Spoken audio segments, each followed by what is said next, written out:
En el año 1950 o 1951, no sé exactamente si cayó en el 50 o el 51, pero entre esos 2 años, más posiblemente que sea el 51, hubo en Río Seco un temporal muy grande.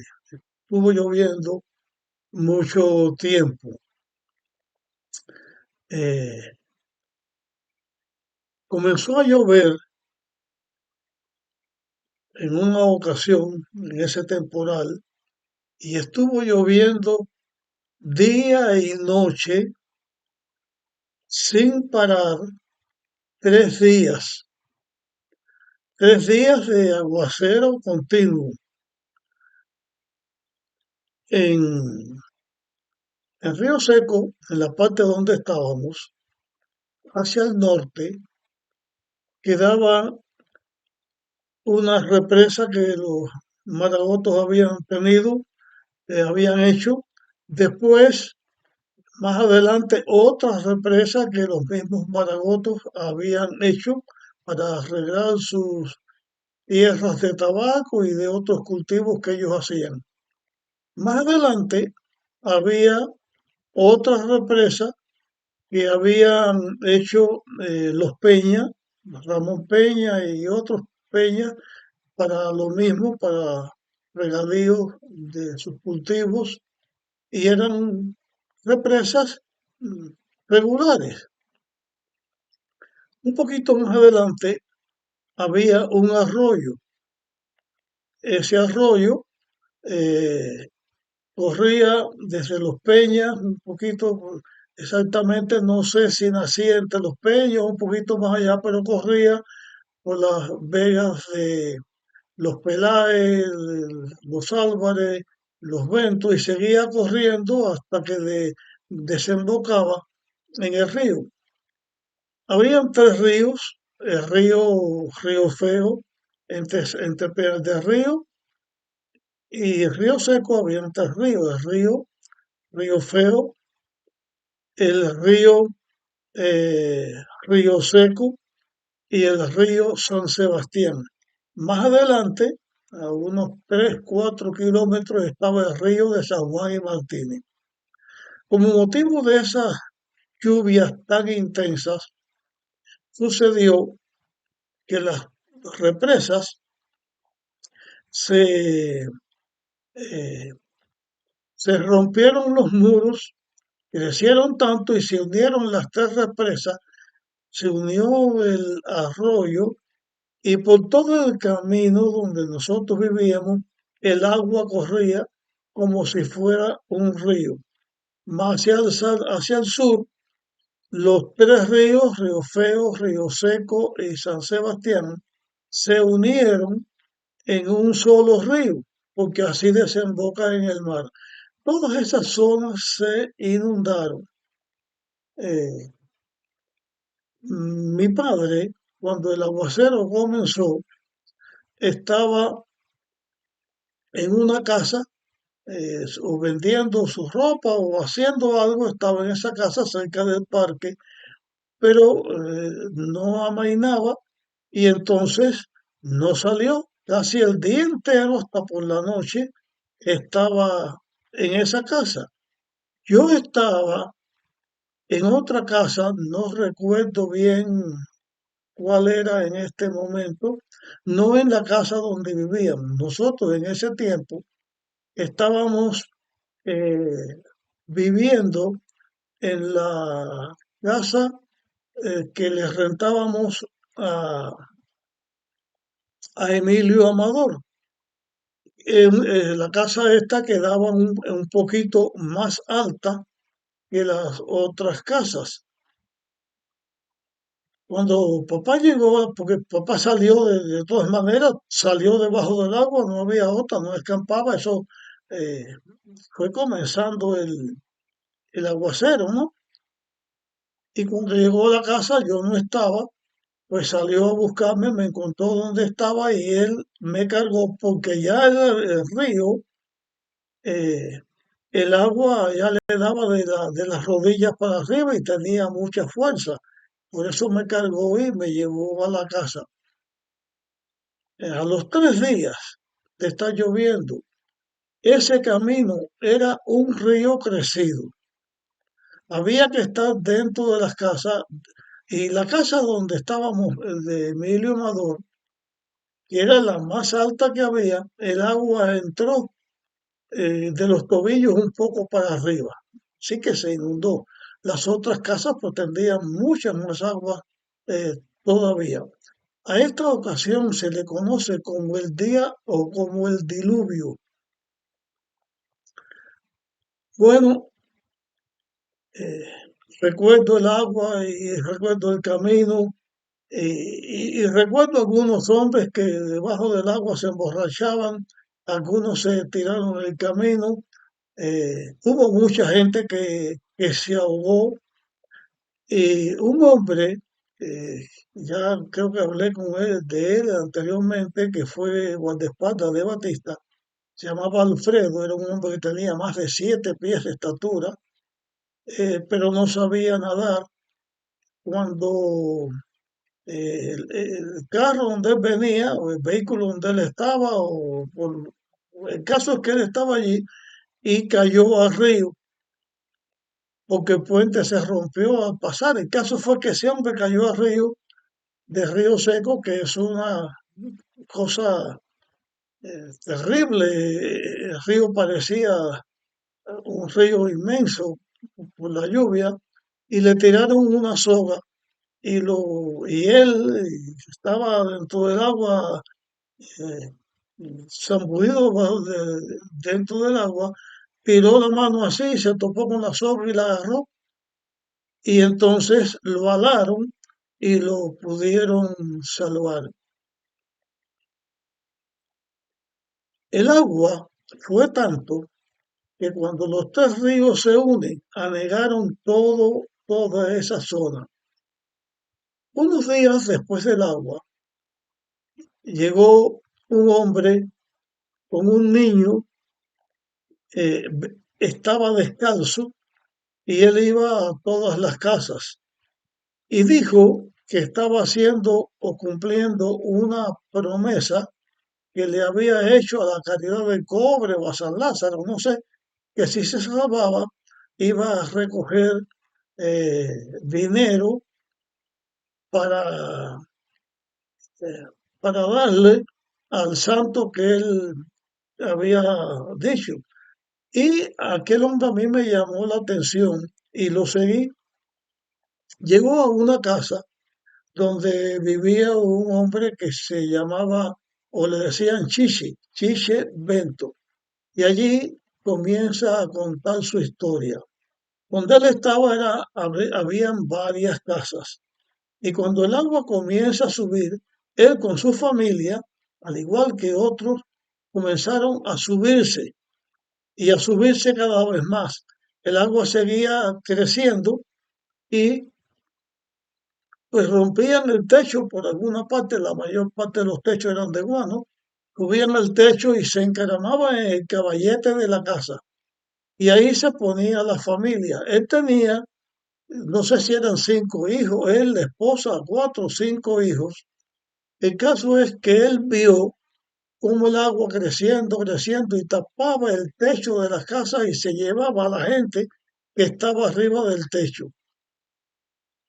Donde él estaba, el agua empezó a subir, como en todas partes, a subir, y él con su familia en el techo, y el agua también se los llevó. Pero él y ese hijo se agarraron de un tronco, de un árbol o de algo que estaba flotando, y ellos dos se escaparon. Todos los otros murieron. Cuando viene el recuento, los animales muertos, las personas muertas, las casas destruidas, porque esas casas que el río crecía se las llevaba. Entonces él estaba pidiendo dinero para cumplir la promesa que le había hecho a ese santo, porque él y su hijo se habían escapado. Historias como esta hubo muchísimo, de aquel año que se llamaba o se llamó el año del diluvio. Fue una cosa terrible.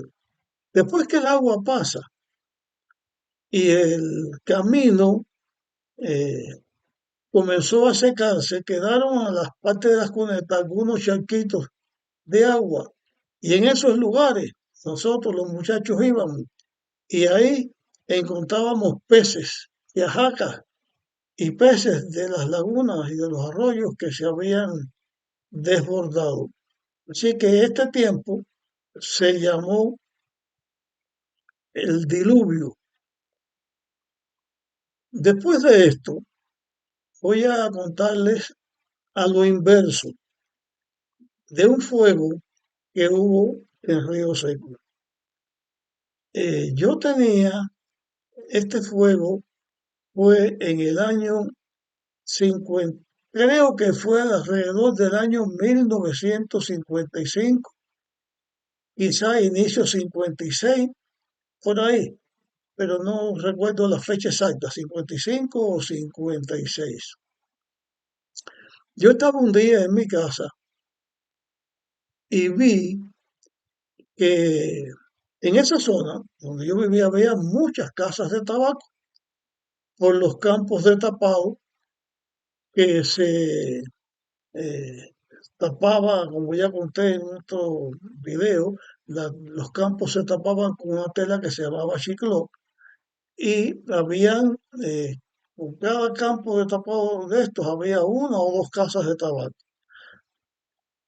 Además, habían otros campos de tabaco que no eran de tapado, sino decían tabaco de sol porque se tomaba así al ambiente, o sea, no se cubría con ninguna tela. Y yo vi que al lado allá de la carretera,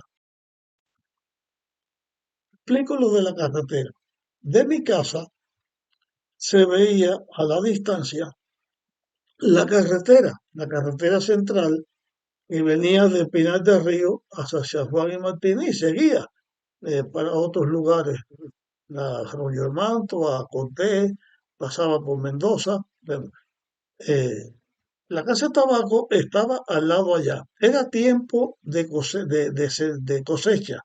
Los campos estaban cubiertos de, de tela de chiclón.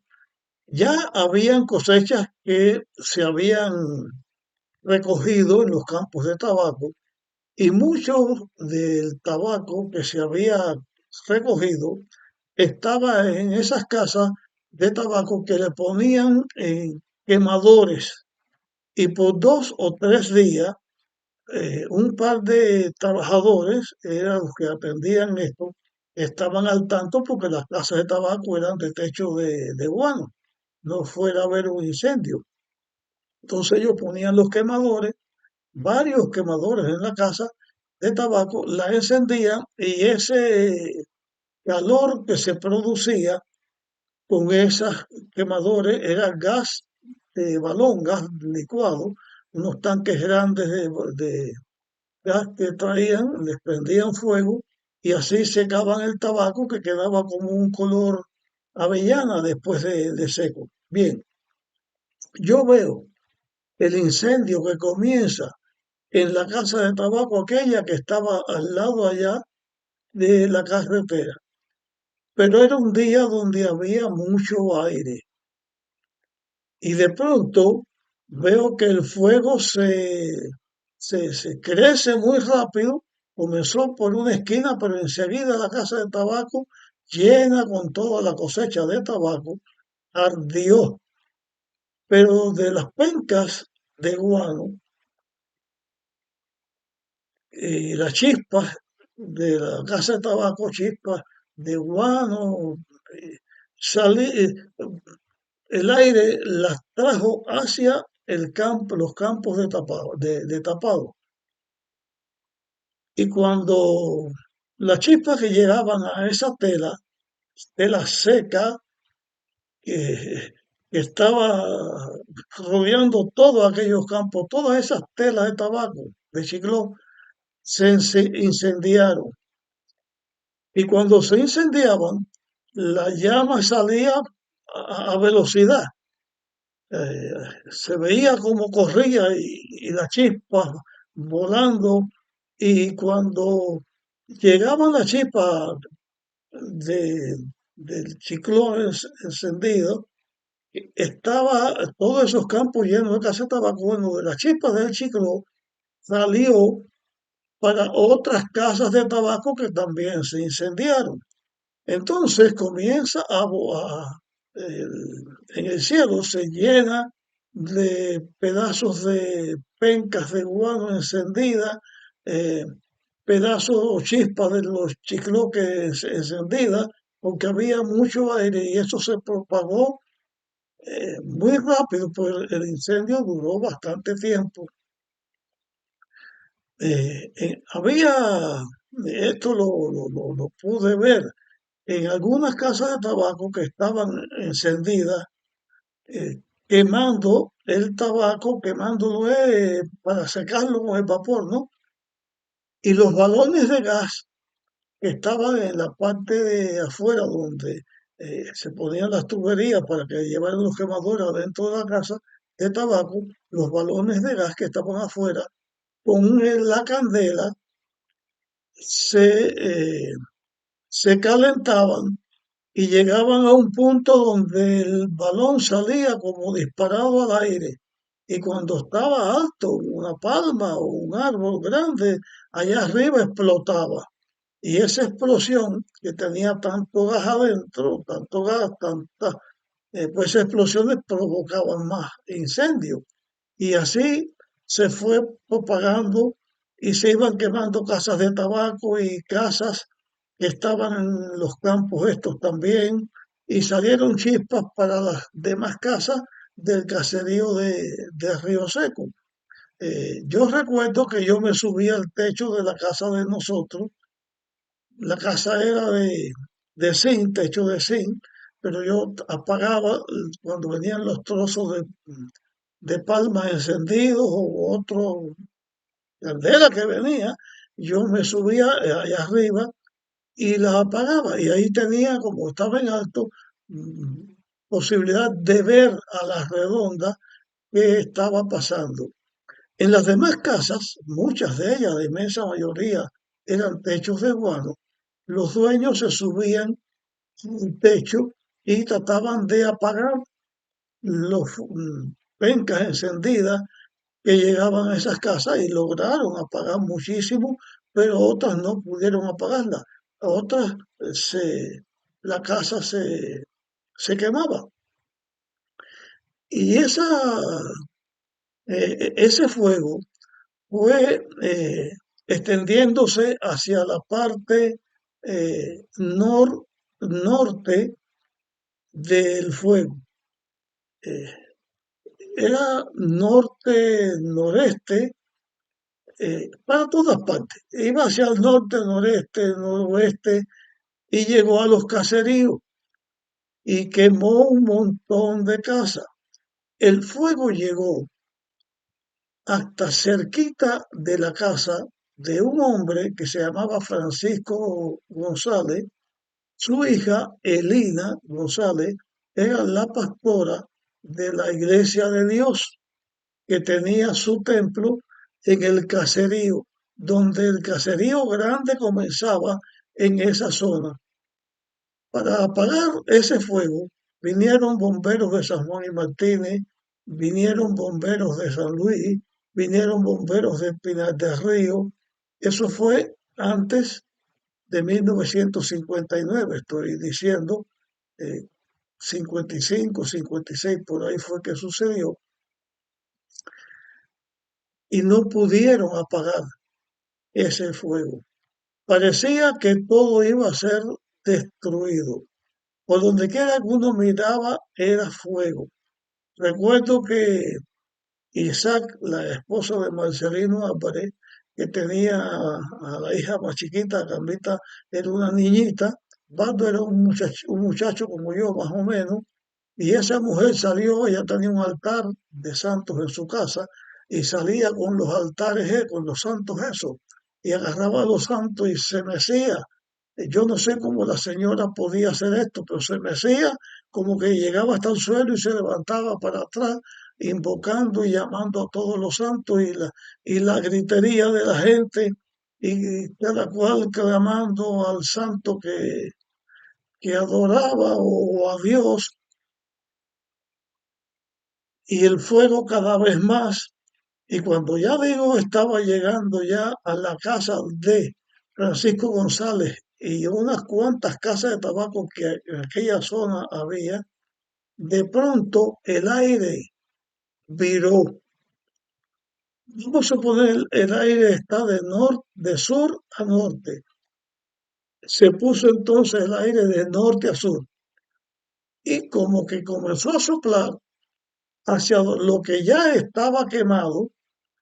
Entonces fue que el fuego se extinguió porque iba creciendo hacia lo que ya se había quemado. Y entonces pues hasta ahí llegó ese fuego. Duró desde por la mañana hasta por la tarde. No recuerdo bien la hora de la tarde, pero cuando aquello, eso hizo famoso a la iglesia de Cristo, que se llamaba la iglesia, primera iglesia de Cristo, se hizo famosa porque se vio que fue una cosa providencial. Dios salvó a esas personas, a esas no, y a la inmensa mayoría de casas de tabaco y casas de vivienda que se quemaron.